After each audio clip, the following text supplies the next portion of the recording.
Nice victory for the Aztecs today. I thought our first half was really solid. When you make shots, you look good. And we were 16 for 28. But we had quality shots. We got them out of the flow. It wasn't one guy doing everything with the ball while four guys watched. So I liked the flow. And they struggle to make a shot. They shoot 33%. In the second half, we're like that golfer that's 9 under at the turn, and all his putts roll out. And that's what happened to us a little bit in the second half. We had a lot of really good looks that we didn't make. They made some hard shots. We put them in a position where we got them to the free throw line too soon, and they got encouraged and came back on us. It happens everywhere. We made some plays when they cut it to 6. Trey made another big play to get a basket, and I thought Zylan made a really good defensive play that led to a charge, and we righted the ship and were able to get ourselves a nice victory. So all in all, a good victory. I told Marvin, stay with it, and I know he will, and they will. Never easy, no matter whether you're winning or not winning. And he will get good players. He will continue to work hard to recruit, to get the Rebels back where they expect to be. So, but for today, it was a good win for the Aztecs. Anything? Steve, was this one of your better defensive efforts today? Seems like, especially in that first half, that was also really help get you guys going there. Our first half was very good. Made it hard for them to get good, clean looks. They are the leading offensive rebounding team in the conference. They average almost 14 offensive rebounds a game. They get the highest percentage of missed shots. They're getting 33% plus, and today they got 5 offensive rebounds. So overall, we had to do a better job with our defensive rebounding of the ball. And in the first half, we made it hard for them to get good looks. And in the good looks they had early they made a couple, but after that they struggled to make shots. So we're a good defensive team. We know that. And closure with it is rebounding, and we're better with that today. So it was a good effort. What have you done in terms of that rebounding? Because there's been some marginal progress since the beginning of the conference season when you really struggled on the defensive boards. What types of things have you been doing? Have you changed anything? We've talked about it, for one, and we put it on the board. We were 3 or 4 games ago dead last in terms of defensive rebounding percentage. We had given up more second chance opportunities than anybody in the league. I believe we've clawed our way back to the middle of the pack now in terms of that percentage. So we've talked about it, and we said you have to do better. Occasionally we've subbed when it hasn't happened. We've done drill work in practice even prior to that with an emphasis on finding your man, put a body on him. Don't just watch the ball and let people run by you.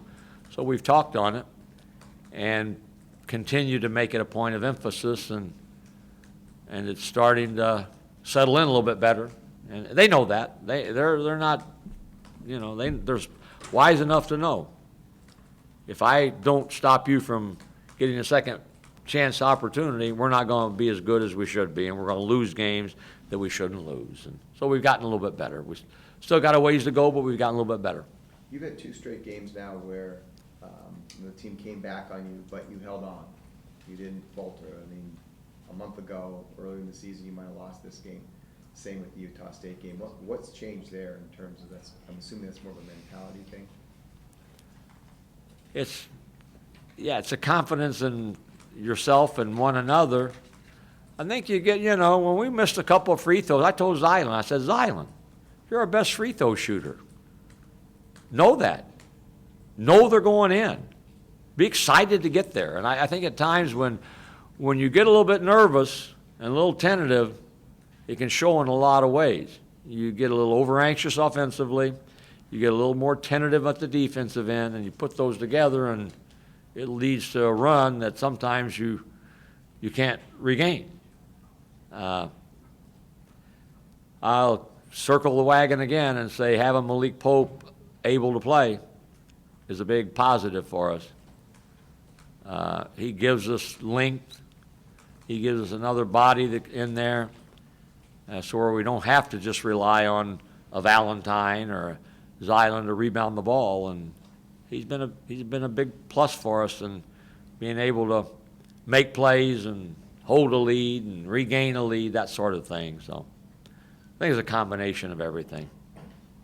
Steve, in the last few weeks to a month, we've had some conversation about the team trying to find a leader, and KELL had led you in scoring for, I think, 5 games in a row or something. He didn't do that tonight, but 7 rebounds, 7 assists, no fouls, no turnovers, all those statistics that coaches really like, got big guys involved. Is he turning into that guy for you, Trey? He's a guy that wants this unafraid at either end of the floor. You know, he's very smart, plays that way. I think we still play him more minutes than anybody. He's in better shape, a little better condition than he was earlier. And, you know, I don't know if that's an indictment on anybody, but he's in a little better shape where he can go 36 minutes like he did today, I believe, and still look like he's got good legs and fresh legs. I thought he made some great passes today. And 7 could have been 10 if we'd have finished a couple of the others that he threw to people, and no assists.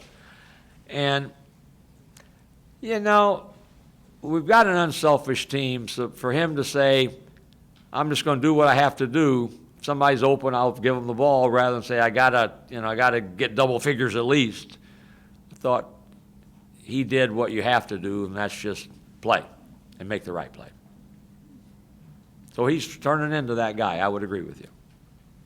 I noticed you've started to sub guys if they make a mistake or make a bad pass very quickly, much more so than earlier in the season. What's the thinking behind that shift? And because it seems to be more effective and seem to be getting more out of your guys. I don't want to be known for a guy that has a quick hook if you make a mistake. I don't want that to be me. And yet, I don't want you to make mistakes. So it's that fine line that you walk as a player and as a coach. I don't want to strip someone, a Jeremy or anybody else, as island of their confidence by saying them to have a mentality, one mistake and I'm out, and be a little bit hesitant. By the same token, you've got to concentrate. You got to play, and so we're trying to sometimes do it for effect like that.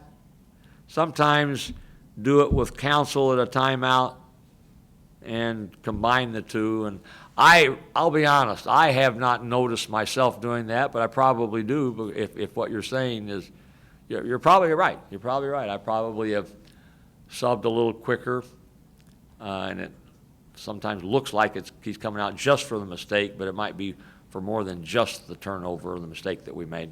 So you're not Bo Ryan yet? I told our players about Bo Ryan. You did? Yeah, I told them. I said, if you play at Wisconsin, I said, I don't want you, I've told them that. I'm going to take you out if you make mistakes. I don't want you to be afraid to make a mistake. If you played at Wisconsin and you made a mistake, you didn't have to look at the bench. The next dead ball, you're out. So they've heard that story. I don't know whether they believe it or not, but they've heard the story. I think you had that basket with about 3 minutes left. They had, regained some momentum, and they were trying to make a comeback, and you take that shot late in the shot clock. Talk about the basket there, I guess. I have the confidence in myself. I feel like we need to make a play or a shot that can stop the run or change the momentum. I have the confidence in myself, and my teammates have the confidence in me to be able to make that. So just happened to be at the right place, the right time. I made the shot.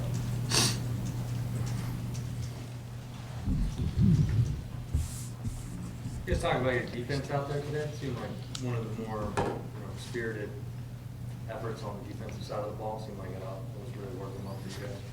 Yeah, I mean, the last few games we've been upping the intensity on defense, and that helps our offense. So it's just staying consistent and focusing on the defensive end. Hey, Matt, first half, 4 threes. Looked like a couple were pure from your hand and could have gone in. Is that the best you felt in a while? And was there anything in particular, the reason you were in such a zone there? 16 points. Yeah, I think just getting to the gym and working on switching the basketball, repetition and focus when the game is here. So it's just I've been putting a lot of work in, so it feels good to have a good first half like that. As a team, you guys had a lot of open threes. I think if you agree with that, some penetration flow, the offense looked good. What are you guys working on to improve that the last few games? I say it just starts in practice. I mean, we can't just really go into the games without having good practices. I think that's when we've played our worst, is when we didn't have our good practices. So I think all the success on the court in the games, it really just starts in practice, and just that's the time when we could make our mistakes and just try to have less of those in the game. Jeremy, what does this do to you for you guys to win games like this? When you take the lead, the other team comes back, you hold on. Early in the season, you were not winning any of these games, and now you won like 2 in a row of these. Well, I mean, it's not anything we haven't been through before. I remember last year we had almost every game was a close game in conference. So, like you said, we haven't really won many of them, these close games this year. But it does give a sort of confidence when those last 3 minutes come down and you just feel like you're in control, or you feel like that you've been through it before, and no matter what happens, you feel like you're going to come out with the win because we've been through it so many times. Matt, can you explain a little bit of what Trey means on a night where he's scored so much the last 5 games for you as a team, but he didn't have that big offensive night tonight, but no turnovers, no fouls, 7 rebounds, 7 assists, all those other things. What doesn't the average fan see about his game, maybe? I think the fans see it. Trey helps in more areas than just scoring the ball. He's a distributor. And then when the team is so focused on him, not letting him score the ball, like tonight, he's able to pass the ball, and they're sitting in his lap, so the driving lane's open for Jeremy and other guys like that. He's very helpful. That's why we call him T-God.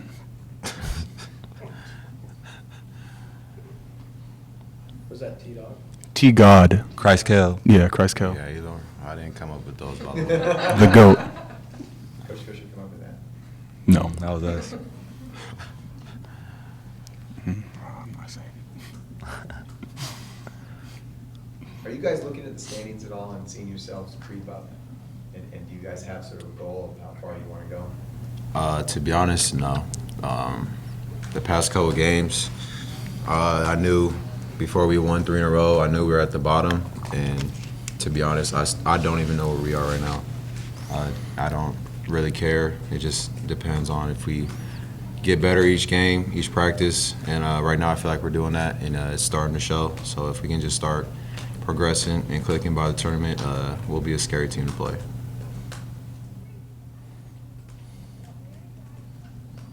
I know it's hard to do when things aren't going your way, but you guys seemed at times to kind of have a little bit of an attitude today. Like you were on the floor, things were happening, and you guys were getting after it. As the wins start to come a little bit, is that something that you're going to pursue a little more? Are you talking about like our hustle Yeah. and stuff like that? I mean, when it comes to defense, it's either you play defense or come out. And then as far as like the intensity, it could just be someone on the other team saying something that could get you fired up, and you want to just set the tone. So I mean, defense is what this program is built on, and the intensity isn't always there, but when it is, it's something cool to see. But if, like I said, if we don't play defense, then you're not going to really play much. Do you guys consider UNLV your rival? No. Why not? no. I mean, I feel like they try to make it more than what it is. And I feel like a lot of teams do that, but I don't know. I feel like a rival is something where the whole city anticipates it, or it's a whole collection of people that just wants to see this game. This playing them isn't something like that. It's just another game in our eyes, at least.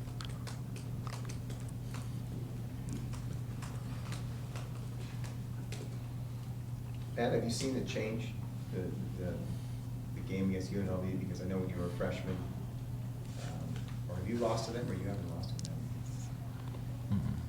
I don't think so.